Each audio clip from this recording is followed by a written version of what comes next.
sis, normal lang po sa comatose na pasyente ang tumaas ang heartbeat nila paminsan-minsan.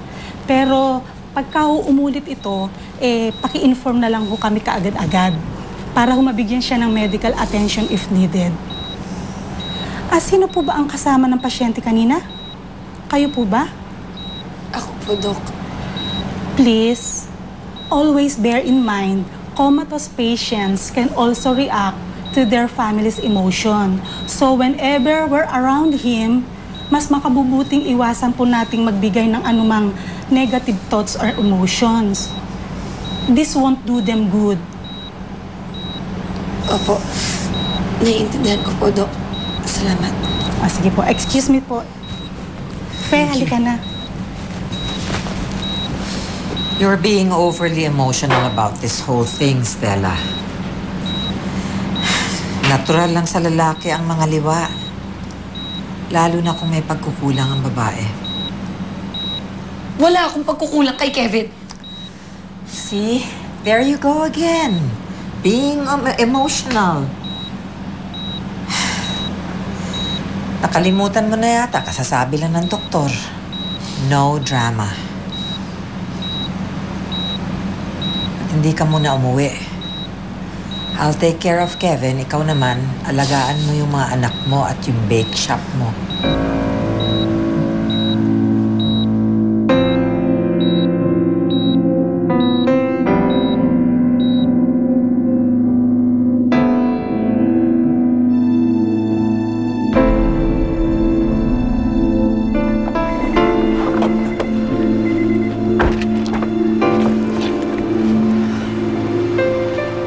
Nasa Hong Kong pa rin si Dina.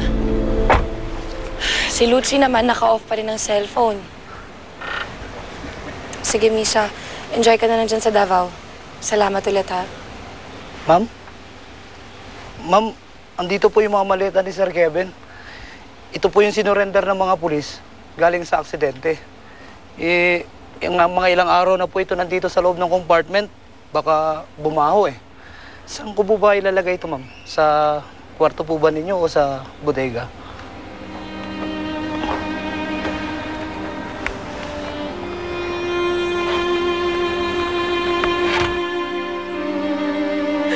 Bakit mo ginawa sa akin to, Kevin?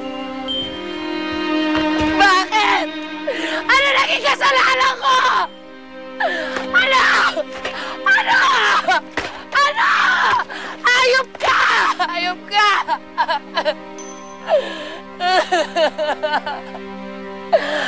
Ayop ka!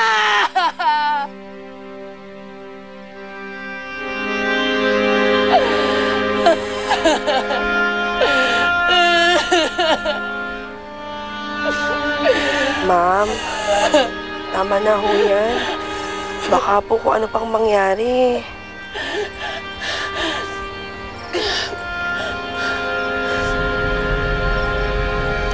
Sige, mama, bata. Bakit ho, ma'am?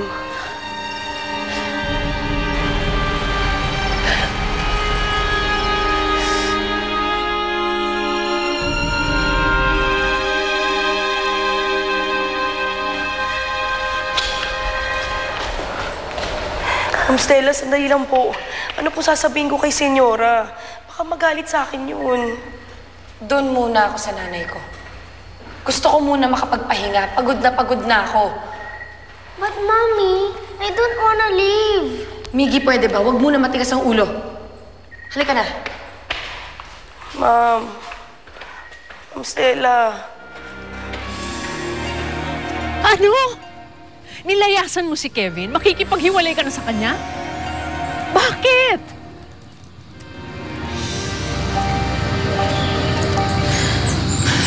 Nay, umamin na ho si Kevin. Nung maaksidente siya, pupuntahan na niya dapat yung kabit niya. At magsasama na sila. Loko yung Kevin na yan, ah. Akala mo kung sinong mabait, yung pala mangangaliwa rin. Kung gising lang yan, dinimanda ko na yan ng bigamy. Para hindi niya ma-enjoy yung pangangaliwa niya at para matuto siya. Pero, sandali lang. Yan ba ang gusto mo, anak? Makipaghiwalay sa kanya. Sa tingin ko, parang nagdadalawang isip ka.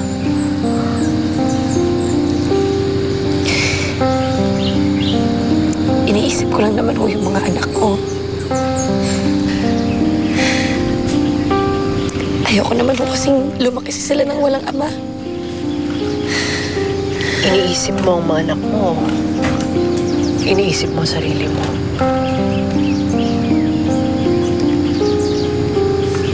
Nay, mahal ko pa rin si Kevin. Kahit na niloko niya ako, mahal ko pa rin ho siya. Kung ganon, anak, huwag kang makipaghiwalay sa kanya. Ang dapat mong gawin, lumaban ka.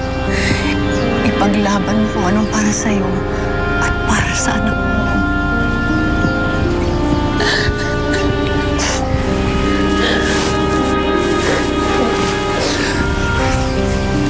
Lumaban ka. Huwag kang magpakamartir.